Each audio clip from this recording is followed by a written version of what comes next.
بسم اللہ الرحمن الرحیم۔ ولایت کی راہ میں ایک بڑی رکاوٹ انسان کی جہالت ہے۔ جب انسان جاہل ہوتا ہے تو بہت ساری چیزوں کا انکار کرتا ہے۔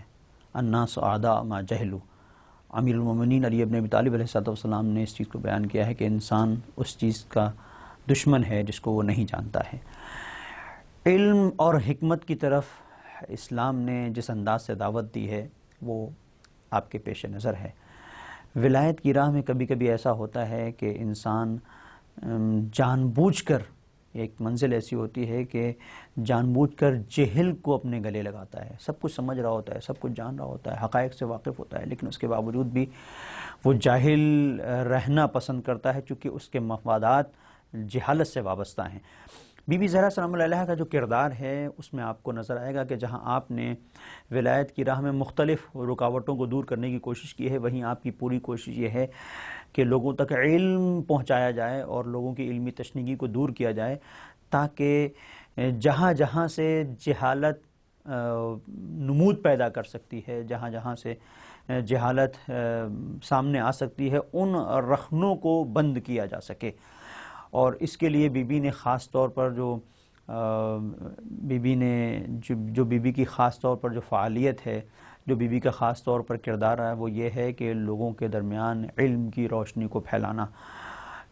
اگر کوئی خاتون ہے اور مسائل سے ناواقف ہے اور وہ بی بی کی خدمت میں اگر حاضر ہوتی ہے اور کہتی ہے کہ مجھ سے میری ماں نے کچھ سوالات کیے ہیں اور وہ آپ کی خدمت میں انہوں نے مجھے بھیجا ہے کہ آپ ان سوالات کا جواب دیں، تو ایک نہیں، دو نہیں، روایتیں کہتی ہیں کہ 10 سوال اس نے مسلسل کیے ہیں اور بی بی نے اس کے 10 سوالوں کا جواب دیا ہے۔ اور اس کے بعد جب اس نے کہا کہ میں آپ سے معذرت چاہتی ہوں کہ آپ کا میں نے اتنا وقت لے لیا، تو بی بی نے اس پر یہ جواب دیا ہے کہ نہیں، اگر تمہیں اور بھی سوال ہو تو آنا۔ اس کا مطلب یہ ہے کہ جو ولایت کی راہ کے حقیقی پیرو ہیں، جو حقیقی وارثان ولایت ہیں، وہ کبھی بھی سوالات سے گھبراتے نہیں ہیں، بلکہ جتنے بھی سوالات ہوں وہ اس کا استقبال کرتے ہیں۔ اس کا مطلب یہ ہوا کہ اگر آج ہم ولایت کی راہ پر چل رہے ہیں تو اگر ہمارے سامنے شبہات ہیں اور سوالات ہیں تو شبہات کے سامنے، سوالات کے سامنے اکھڑنے کی ضرورت نہیں ہے، گھبرانے کی ضرورت نہیں ہے۔ کردار فاطمی ہم سے یہ مطالبہ کرتا ہے کہ اگر تم ولایت کی راہ پر چل رہے ہو تو ہر ایک سوال کا تم استقبال کرو گے اور جواب دینے کی کوشش کرو گے، اور میرا کردار یہ ہے کہ میں تو یہ آواز دیتی ہوں کہ اور بھی اگر تمہارے پاس سوالات ہوں تو انہیں بھی لے کر میری خدمت میں آنا۔ یہاں پر ایک منزل اور ایک اور مقام جہاں پر امام حسن عسکری علیہ السلام سے یہ روایت ہے کہ آپ نے بیان کیا کہ ایک خاتون ہے جو آتی ہے اور در حقیقت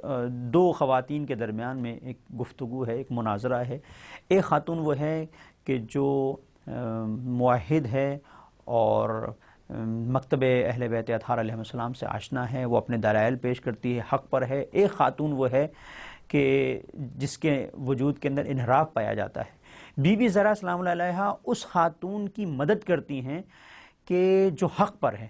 اور جب مدد کرتی ہیں تو وہ جیت جاتی ہے اس مناظرے میں جو دو خواتین کے درمیان ہے۔ جب وہ جیت جاتی ہے تو خوش ہوتی ہے۔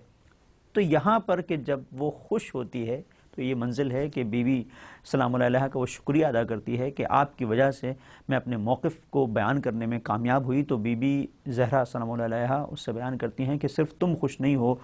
بلکہ ملائکہ الہی خوش ہیں۔ تم ہی خوش نہیں ہو کہ تمہارے اس عمل سے ملائکہ کے درمیان میں خوشی ہے اور شیطان محزون ہے۔ یعنی اس کا مطلب یہ ہے کہ اگر ہم ولایت کی راہ میں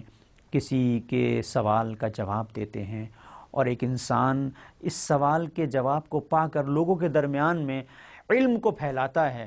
اور علم کو پھیلانے کی بنیاد کے اوپر اس کے وجود کے اندر اگر خوشی آتی ہے تو صرف یہ اس کی خوشی نہیں ہے، اس میں ملائک بھی خوش ہیں، اس میں خدا بھی خوش ہے، اور اس میں سب سے زیادہ جو غم و غصہ ہے، ناراضگی ہے، وہ شیطان کے وجود کے اندر ہے، اس لیے کہ شیطان ہرگز نہیں چاہتا کہ انسان راہ ولایت پر گامزن رہے۔